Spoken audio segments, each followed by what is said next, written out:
Verse number 19. Kodwa ngiqonde kakhulu verse number 19.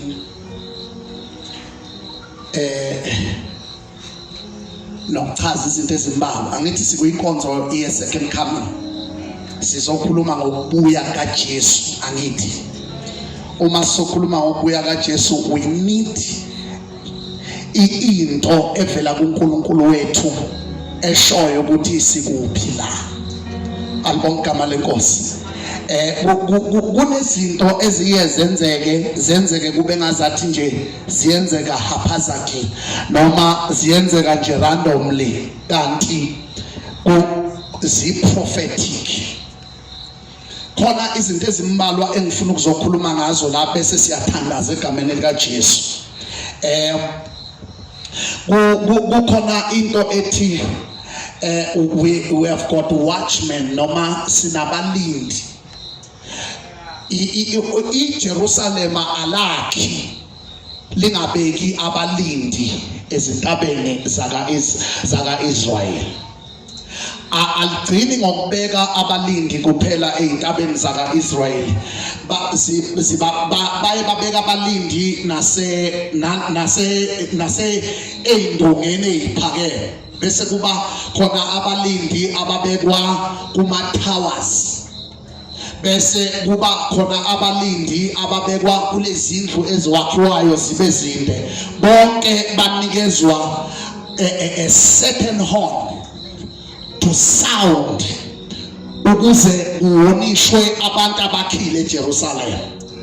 Ngoba bonke abantu abakhe eJerusalem bayayidinga iwarning. Asiphili eJerusalem singenayo i-area esilawulela into ezosivakashela noma into ezovela kithi. iJerusalem liyindawana nje ethanda ukuthi njalo uma kukhona into ezokwenzeka ingaveli yenzeke nje. Ama-watchmen umsebenzi wabo ukuthi atshela abakhile eJerusalem lokho abakubonayo. Akufanele laba balapha eJerusalem baphile bengasezwa umuntu onikeza iwarning.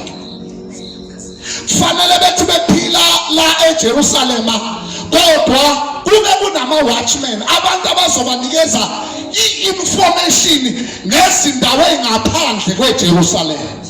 Into engihluphayo ukuthi siphila kulezi nsuku noma ibandla likaNkulunkulu liphila kuliJerusalem likamoya kodwa zivaliwe izindlebe zama-watchmen. Silahlekelwe yinto yezwe siyakulo kodwa siyahamba sithi siyakulo. Kushoda abantu abazoma ey'ntabeni zakithi. Mabebe ey'ntabeni zakithi besinikeza umlayezo ukuthi kwenzakalani ngaphandle kwalasikho. Ibandla liyahamba kodwa the ear inkunyiwe. Alikwazi ukuzwa ukuthi kwenzakalani ngaphandle. Ifuneke masifunda leli verse silifunde noma lesahluko sisifunde with i-understanding ukuthi le message akuyona abantu bonke kodwa ngeyabakhile eJerusalem abatshelwa noma ngawubani kodwa batshelwa yiwo ama-watchmen. Bese ngichaza lokho siyathandaza siyafana. Ngifundele verse 1. Verse number 1. Ngenyanga yesithathu emva kokuphuma kwabantwana bakwa-Israyeli ezweni laseGibhithe, ngalolo suku bafika ehlane laseSinayi. 2. Qhubeka. Sebesukile eRefidimu befike ehlane laseSinayi bamisa ehlane. U-Israyeli wahlala khona phambi kwentaba. uMose wakhuphukela kuNkulunkulu. uJehova esentabeni wamemeza kuye wathi, yisho kuyo indlu kaJakobe ubatshele abantwana bakwa-Israyeli uthi, ngibonile lokhu engikwenzile kwabaseGibhithe nokuthi nganithwala ngamaphiko okhozi, nganisondeza kimi. Kalokhu uma nilalela nokulalela izwi lami nigcine isivumelwano sami niyakuba yigugu kimi kunazo zonke izizwe ngokuba umhlaba wonke ngowami. Nibe ngumbuso wabapristi kimi nesizwe esingcwele. Ilawo mazwi oza kuwakhuluma kubantwana bakwa-Israyeli. uMose wafika wabiza amalungu abantu wabeka phambi kwabo onke lawo mazwi uJehova amyale ngawo. Bonke abantu baphendula kanye kanye bathi konke akukhulumileyo uJehova siyakukwenza. Mose wabuyisela kuJehova amazwi abantu. Jehova wathi kuMose, pheka ngiza kuwe ngefu elinzima ukuba abantu bezwe. Ngifuna siyibambe lento ndaba lethi uthi uNkulunkulu nizoza kuwe ukhempile kulo ihlane kodwa nizoza ngefu elizima phezukwakho. Ngifuna sikubambe lokho, sikubambe nje sizohleshisa kahle. Izokwehla ngefu elizima phezukwakho. Ungakhohlwa ngithe masiqala ukufunda la ngathi bonke laba bantu abamile noma abangama watchmen banikezwa ama-horns angafani. But mina engizokhuluma ngayo namhlanje ile horn abathi ishofa. Ishofa ake sithi ishofa. Funa ukukhuluma nje ngeshofa. Ishofa shona ishofa. Ngifuna ukukhuluma ngayo. Ngizokhuluma ngayo ishofa. Ngifuna ukuletha impendulo ethi yini lena eduma kulezi insuku? Yini lento egcwele emafonini abantu? Yini lena eyenza wonke umuntu namhlanje engalandeli iRamson? Kodwa wonke umuntu efonini yakhe okholwayo kunalento yokufuna lento kuthiwa yishofa. Nomsindo wakhona awukho mnandi kangakho. Yini wena manje? No kwenzakala oguga usokhuluma ngashofa. Sengishayisephi? Yasinakholwa kahle isound ethi mnandi namhlanje. Ngifuna ukukhuluma ngeshofa. Ukhuluma nje ngayo ishofa ukuthi ibimnandi le mic amakazi ngingayenza njani nale ibimnandi njengale. Jesus uthintephi khona nje. Oh ayibongo ayehli phela iminyaka iyahamba. Wonke okholwayo kulezi insuku unokulalela lo msindo obizwa kuthiwa umsindo weshofa. Why? Ngoba abalindi bahlukene ngokwezigaba zabo. Kwenziwa yini singezwe umsindo weRamson kulezi insuku? Kwenziwa yini singezwe umsindo wamaxilongo kodwa sizwe umsindo weshofa? Ngizochaza ukuthi ishofa isala makwenze njani bese ngihlalela phansi indaba ezinto. Angazi ngoba khona labantu lapha endlini. Ngizochaza ukuthi uma nikenezwa umsindo weshofa noma ngabe nuzwane kuphi kunezinto ezichazayo. Ayishaywa noma ngayini. Awuthenga bakhathana khona kodwa egameni likaJesu. Awukade kwasami ngathi sengizothenda ukuthi semfike ngiyukhasela. Awuthithela makhelane sewukhona negameni likaJesu. Siyayizwa imisindo ekhona kodwa khona lento esiyizwayo. Uthi-ke uNkulunkulu mayezokhuluma noMoses uthi ngizokwehla kuwe ngefa elinamandla. Ngesikhathi ethi ngizokwehla kuwe ngefa elinamandla, that was an instruction eyayehlela ngisama-watchmen ukuthi uma kwehla amandla akukhali noma ngayini, kudinga umsindo weshofa uma amandla ehlile. Abakangizwa Nkosi Jesu. Ngithi mina mama amandla ehlile kufanele kube nomsindo weshofa. Ayikhali uma kungehli the heavy anointing. And when the heavy anointing yehla, ayehlela mahhala. Oh my God. Mhlawumbe asifunde siqede ngizoshumayela la. Phela ngiza kuwe ngefela inzima ukuba abantu bezwe. Xa ngikhuluma nawe bakholwe nguwe kuze kube phakade. uMose walandisa uJehova amazwi abantu. Jehova wayesethi kuMose, hamba uye kubantu ubangcwelise namuhla nakusasa. Manini bafowethu, uma kuzokhala umsindo weshofa, it's an announcement to the church.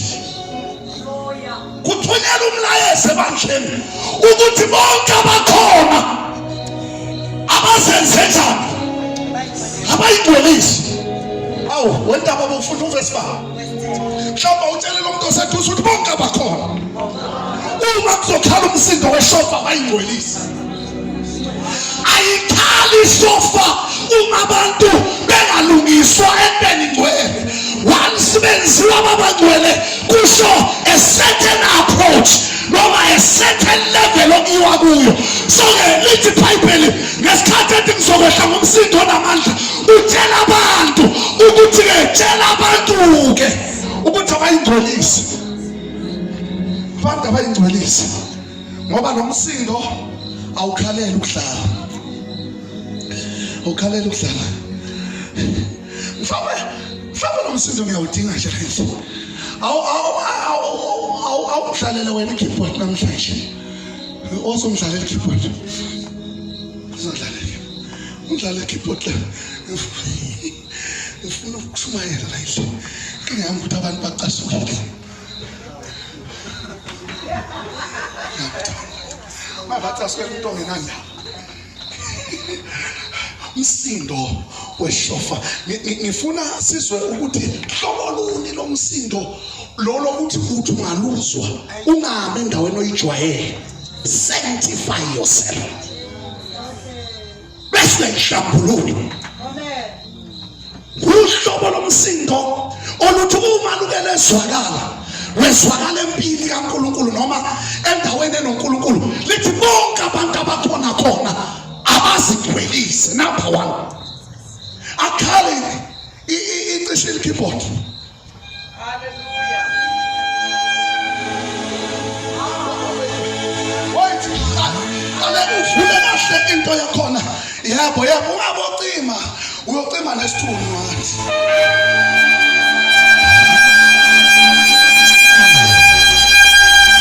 Umanikezwa lomsindo kusama umanikezwa kuseJerusalem anosuke endaweni enijwayele endaweni la ningcwelisa khona ngoba awukhali ngemsindo ojwayelekile kodwa ukhala ngesikhathi sefeli namandla. Ngicela kushumayela la awuyivulele into ngizwe. Sonke izinto siyakhala lonke amanye amaphiko ayakhala. Umanikezwa lomsindo bonke abakhona basigcwelise.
umsindo uma kukhona igeneration ezowuzwa ibohamba yoyingcwelisa.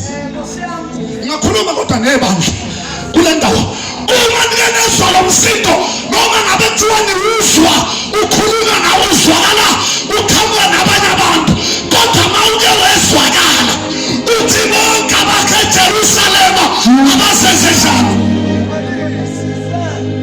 asingcwelisa. Unimali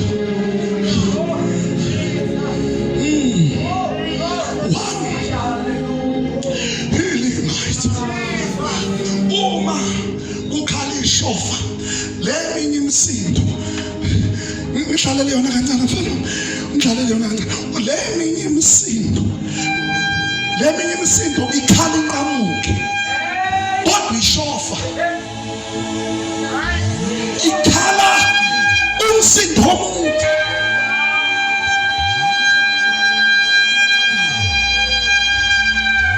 Ngibuza ukuthi nomsindo omude ngowani? Kuthiwa number 1 ayikhali uma ngasondeli isabatha,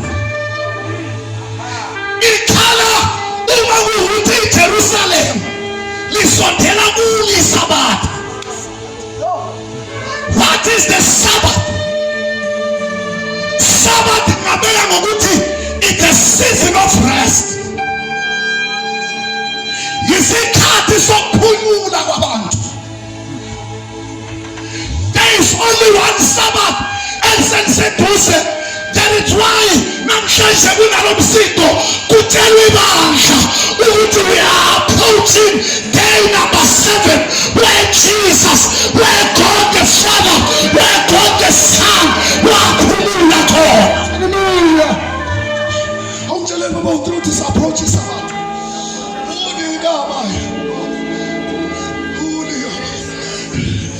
Ngashumayela lapha ngiyayicela inhliziyo yenu ngizwe, kangenezwa khala lomsindo usuke sesondela usuku lwesabatha. Kwenziwani ngesabatha? Ayenziwe into engcolile ngesabatha, abantu bayayihlanza ngesabatha. Isabatha belithi awukwenzi okungafanele ngesabatha. So ke ithi lento bandla likaNkulunkulu manizwa lo muntu nonke anokwazi ukuthi isabatha lisondele singcweliseni. Senzani njani? Bayakhuluma laba abantu. 1, suke lisondele isabatha, the place of rest, season of rest.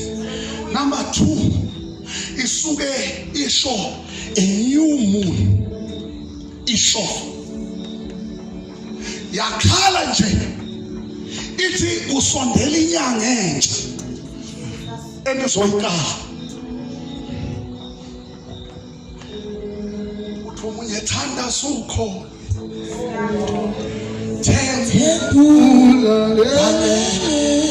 imvuselelo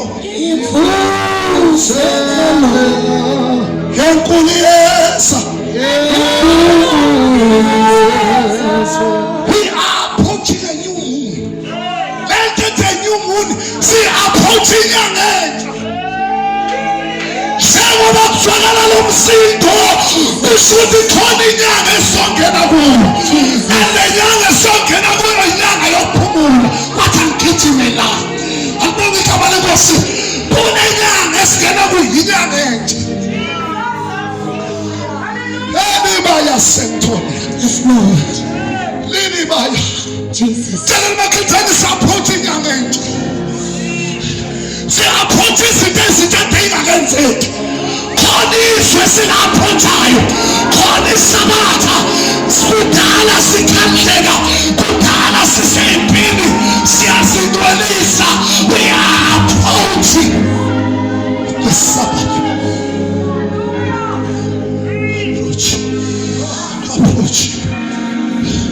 Approaching the Sabbath. Awuphindele Nkosi yami le nto yizwa ngathi ngakhala nje. We are approaching the new moon. Ukuthi ngizembuzo kuhoba ngilapha kuthiwa baphume ekhandleni enokhulu komhlaba. Kuthi angithi i-hour lokuphumuzwa kwebandla selisondele, sizwa ngomsindo. Hallelujah. Sizwa ngomsindo ndaba, sizwa ngomsindo othalayo. Sitshelwa yini? Sitshelwa ama-watchmen abahlele entabeni, basitshela ngangoma. Kuthi angithi asingabe sisabalalela labantu abakhuluma phansi. Khona nangakhuluma nabo noma babili la endlini bebe uthunzi. Ake siyeke ukuzwa le msindo phansi. Kesilalele entabeni zakithi ukuthi msindo muni oqhamuka khona. Sengathi lo msindo uthi we are approaching a new moon. Awuthi Nkosi, afisa ngabe ngishumayele America, ngabe ngithi thina umakhelwane uthi oh yeah, oh my God. Kuthi angithi thina umakhelwane uthi oh my God.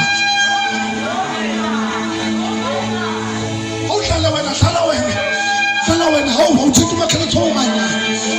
Oh yes. Oh Shama. Let them Shama. Oh yeah. Only your hands.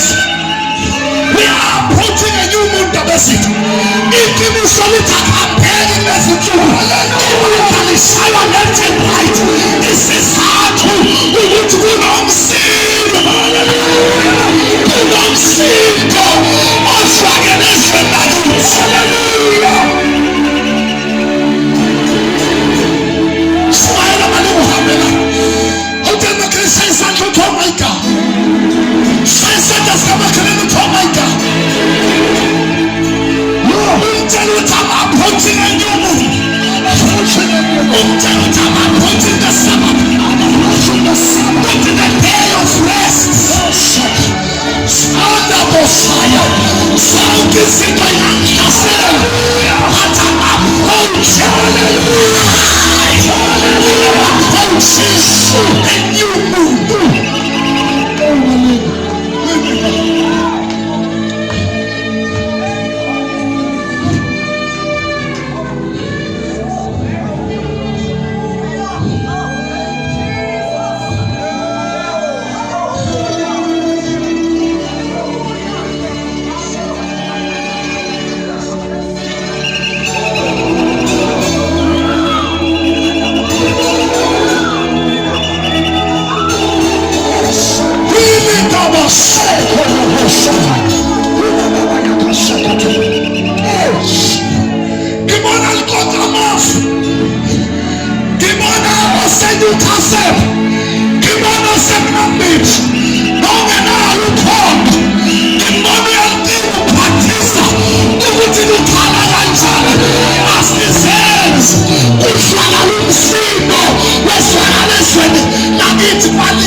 Can I go a little bit?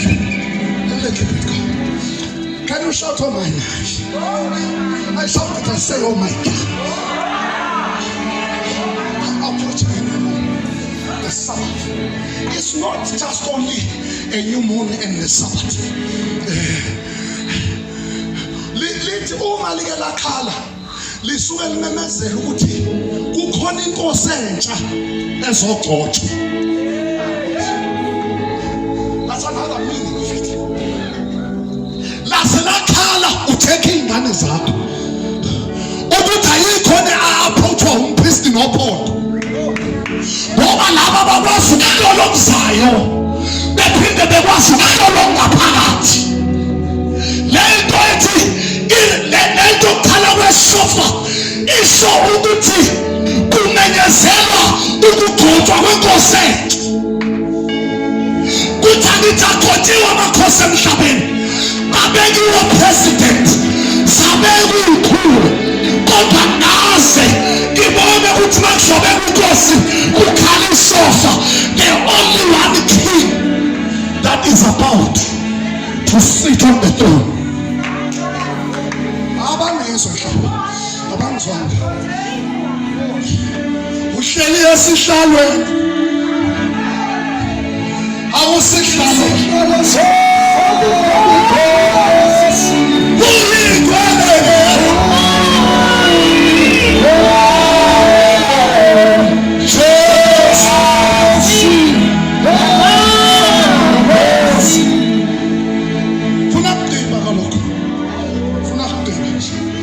Bengisachaza ukuthi makhala ishofa kwenzakalani.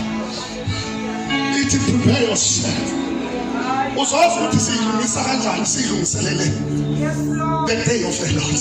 Ngoba la kulungiswa ibandla lilungiselelwa usuku lwenkosi.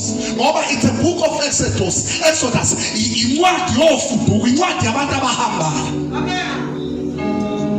This time isikhathi sokugcotshwa kwenkosi entsha. Kodwa lelo sokugcotshwa asizwanga umsindo emhlabeni. Uthi omunye ngibona imikhele yeGolide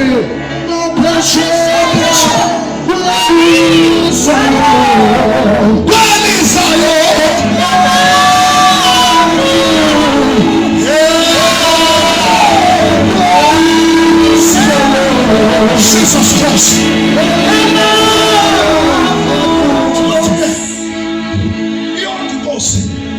Ukuthi mayizobekwa kuzwakala ishofa. Awukodwa likhona lapha. Ukhona kodwa khona namhlanje.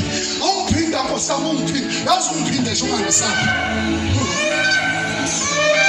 Into eyenza kukhala nomsindo ukuthi ama-watchmen akwazi ukubona in the space. Kukhuluma umkhathi ukuthi the new king is approaching.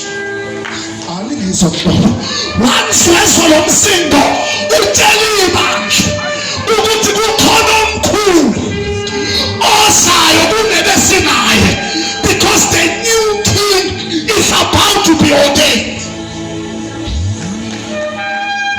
Let's buy blow for the new king. Tell him for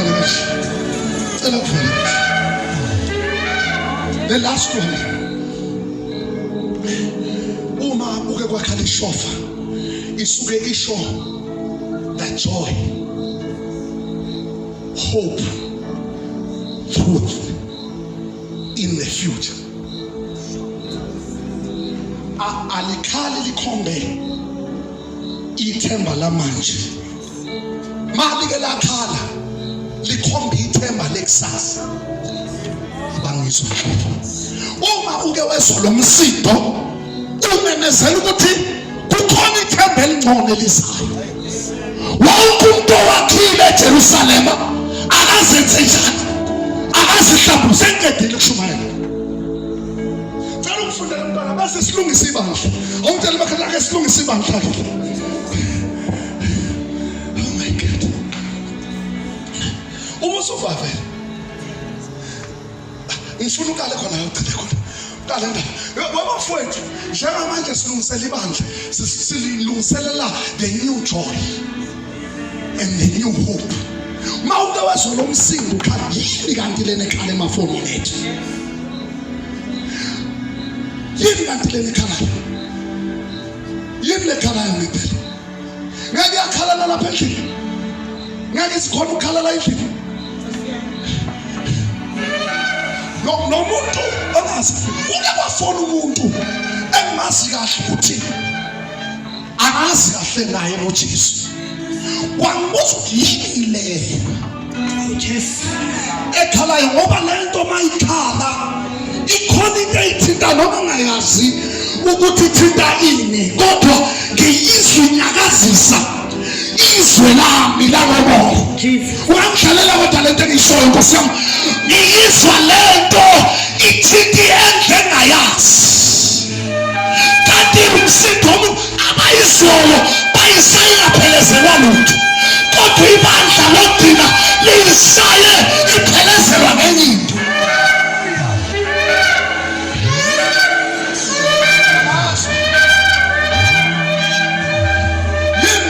Yini lena esemva kweshofa It's umsindo ngathi ngoevangelisha approach a new moon in heaven, coming with a great sound.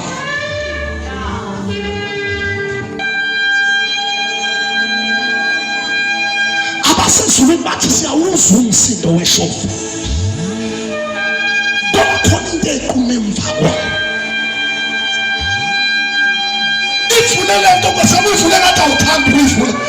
Fune nje kakhulu sesiyaphaphisa. Umsindo wemandla yey'nsuku zokugcina.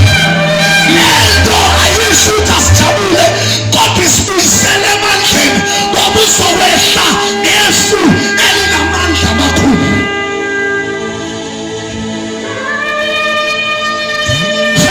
Sithandazo ubagcwelise namuhla nakusasa.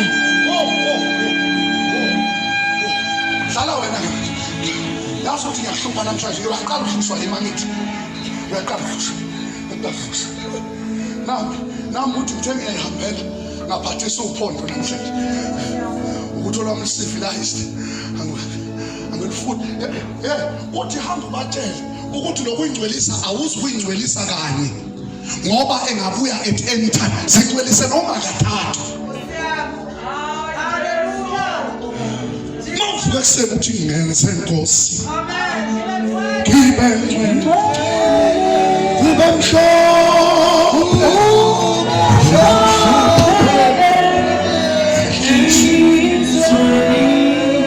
Akhona amakhono kodwa le nje. Yes Lord. Uthi uyihlambulule ekuseni uqala umsebenzi uthi usuwenza uphakathi nomsebenzi use-office uthi hlanza inhliziyo uthi nokufisa konke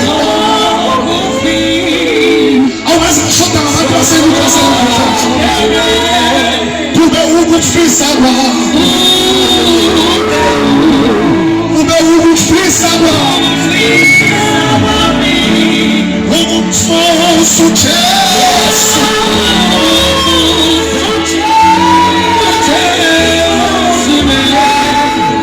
uma seliyoshona ilanga usiyolala uthi yebo Nkosi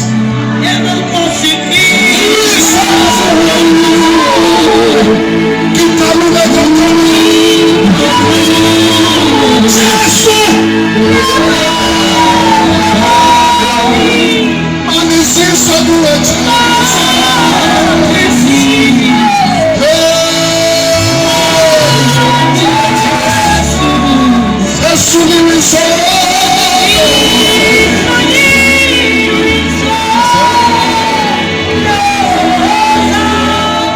isikhathi sokuthi bonke abaseJerusalem basihlambulule noma ngathathu nje ngoba lona ozayo uyeza ngoba kumenyezelwa ngaye sizwa umsindo wabalindi ngoba lo msindo awuzwa kunoma ubani kodwa uzwa kulabo abasentabeni. Hawu yena lekhuphula abantu kule nsuku ibasuse endlini bakhuphulele entabeni ukuthi anizwa nanibona yena lekhuphula abantu ibakhiphe kuma-mansions ibakhiphe kumadomu ibakhiphe beneyinto ey'nkulu bembatha amathalo ubabone beyentabeni ushamaya ingazathi khona into ezayo kodwa ayidingi umuntu ongathi engahlala endlini sengathi engaphuma ngaphandle ngoba siwuzwile umsindo wezwe esilaphoxa sizwa umsindo. Awukakhuleka uhlale phansi wena ngoba uyizwele lutho kodwa mina ngizwa umsindo. Njengoba ngizwa umsindo angisiyi umuntu wama-6 to 6 kodwa ngiyithole kulezi nsuku sengishumayela from ku-6 to 6 yokuqala ngize ngifike kweyesithathu angazi kwenze njani kodwa khona into engiyizwayo esikhiphe asiphumele ukubuyela. Alikufundeni imivesi nathi osendle akayi ukubuya ezothatha utholo wakho olusendlini ophezu kwendlu akazobuyehla bekuthini kanti benifunda ukuthini benifunda ukuthini kanti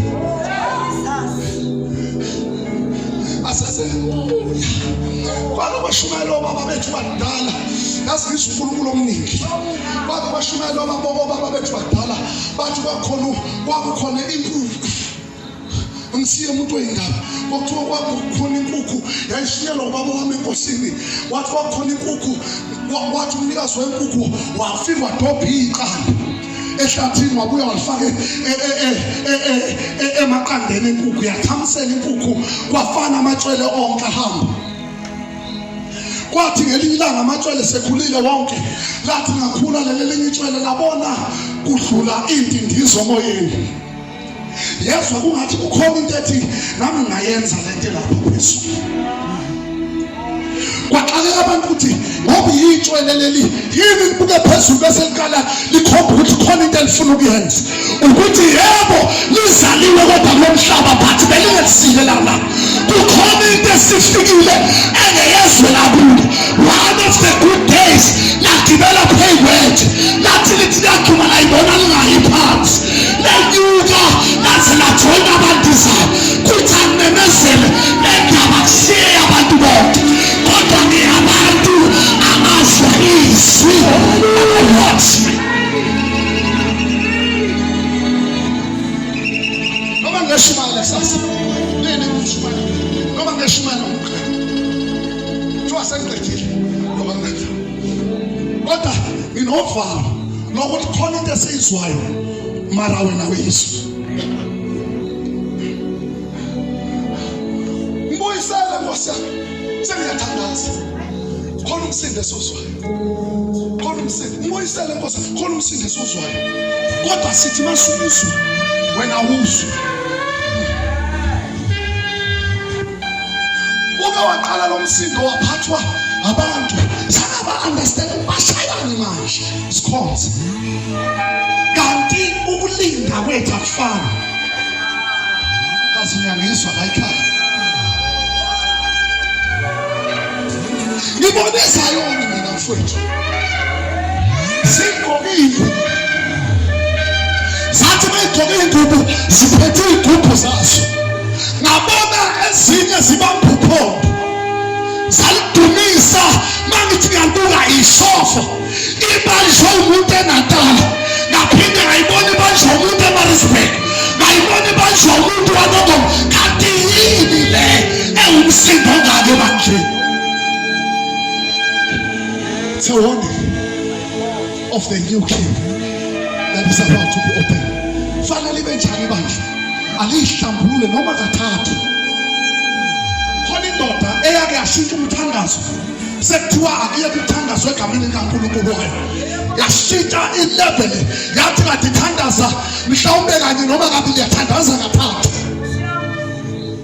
Yavula iwindi, yavula yabhekisa eJerusalema. Kaze nikhona funda ndaba ezithe, funda sifane mfuthu nangithenge sezushaya. Bahlanze izingubo zabo babe sebelungile ngosuku lwesithathu. Ngosuku lwesithathu babe sebenjani?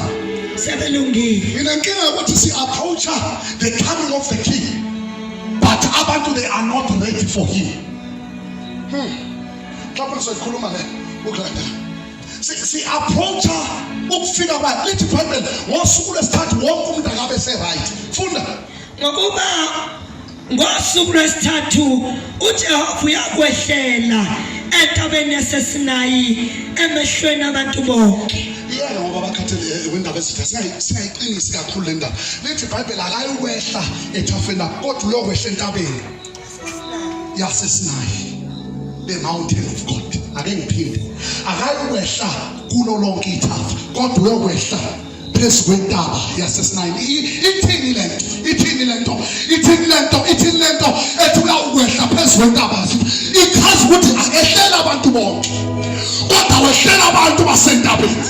Angazi noma ngizwakaleni. Masikhuluma ngabantu basentabeni, sikhuluma nge-rapture of the church, not the rapture yabo bonke abantu, kodwa uzowehlela phezu kwayo intaba yaseSinayi, the mountain of God. Wena-ke wabamisela abantu umkhawulo nxa zonke, uthi xwayani ukuba ningakhuphukeli entabeni, ningathinti umkhawulo wayo. Ngicela ungithintele lo muntu oseduze kwakho. Uthi uma ugcobo selusha xwaya ukulithinta. Khona nongizwayo landle. Khona ungizwayo landle. Uma sekunje xwaya ukuthinta intaba kaJehova. Ngoba abasahambi ngamandla abo kodwa bahamba ngamandla efekikhulu eliphezulu kwentaba. Sengathi ungethinte ngisobambima ikhehlabelele. Sengathi ungethinte ngisohlela emva kwe-keyboard. Sengathi ungethinte nohasalisayo. Sengathi ungethinte umuntu obasona isikhathi sokuprovoka the-anointing. Lusemandleni. Awake sikhulume sonke sithi ugcobo lusemandleni. Ugcobo lusemandleni. Ayakememezeni ukhesena godola nje kujulukile. Usithi ugcobo lusemandleni. Ugcobo lusemandleni. Ngiyayibuza ukuthi ngizoshuma la mthi indawo ndaba ezitha sebenza ipulpit ngathi lapha. Beshisa lapha phambi kokushumayela kwaba. Bese ngonela inkonzo. Walithinta ugcobo kulensuku ngoba ngisho hlabelelayo. Uyabona ngoba ehlabelele wathi wehlile. Sothinta. Sosithipile. Abazenzi benziwa uphondo. Lunikeza imhlabelelo enkulu. Imhlabelelo ehlelelwa namhlanje abantu basesoni. It's the church of God. Right now. It's the power of the heavy anointing. Shumayela la inyukasela vele ngiyeke. It's time. La ugcobo lunamandla amaningi. Bekungcono besithinta izolo. Bengasithinti namhlanje. Ngoba ugcobo lusemandleni amakhulu.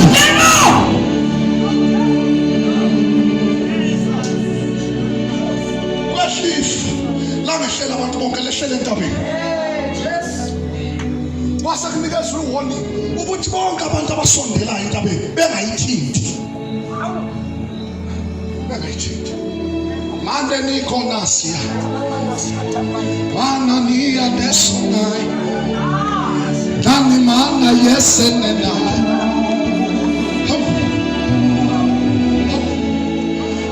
Bekungcono usidelele izolo hayi namhlanje. Ngoba sekunomsindo okhalile. Lo msindo okhalile usenze sakhuphuka ngaphakathi. Ngosuku sayongcwelisa ugcobo lusemandleni amakhulu.